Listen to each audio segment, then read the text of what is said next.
Yn lefel A Saesneg Llenyddiaeth, da chi'n defnyddio lot o sgiliau, yn enwedig eich sgiliau gwerthuso.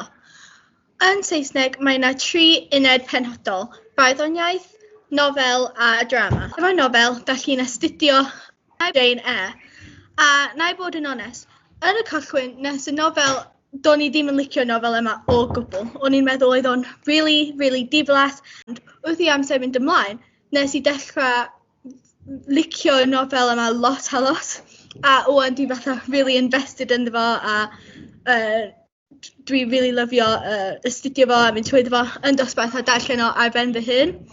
Felly, os ti yn penderfynu cymryd Saesneg Llenyddiaeth y lefel A, gwnewch chi'n siŵr bod chi'n rhoi amser i'r pethau yma, fatha nofeli a'r barddoniaeth a'r drama, achos os maen nhw'n cychwyn yn drwg, bydd nhw yn gwella dwi'n addo. Hefo barddoniaeth, rydych chi'n astudio dau bardd penodol lefel AS. Un ydy Caroline Duffy ac un ydy Philip Larkin. Ac eto, mae rhai o barddoniaeth nhw yn eithaf fatha complicated, ond mae'r athrawon yn mwy na hapus I mynd trwyddo fo hefo chi os ti ddim yn deall, ac ar ôl iddyn nhw mynd trwyddo fo, ti'n deall a lot mwy a ti'n mwynhau fatha barddoniaeth a'r bardd lot mwy. Mae Saesneg lefel A yn dibynnu ar lot o gwaith waith research dy hyn.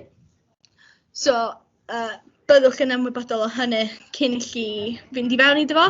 Hefyd, da ni mond yn dweud wrthych chi I cymryd Saesneg Llenyddiaeth lefel A os ti yn mwynhau darllen, achos os wyt ti ddim, bydd o lot mwy anodd I chi, achos mae yna lot o darllen yn Saesneg.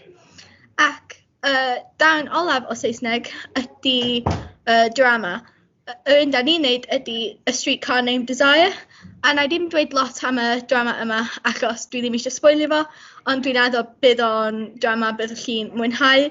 Mae yna lot o cymeriadau hefo lot o storiau, a mae o just yn drama amazing, a byddwch chi'n really licio fo. Hefyd, yn Saesneg lefel A, da chi hefo siawns I fynd I Bronte Museum yn York. Yn anffodus hefo Covid yn mynd ymlaen, oedden ni ddim yn gallu neud o.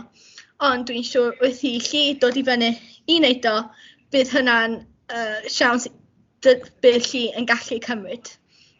So dwi'n gobeithio oedd y fideo yma yn helpu chi wneud penderfyniad, a dwi'n gobeithio bydd chi'n astudio Saesneg lefel A.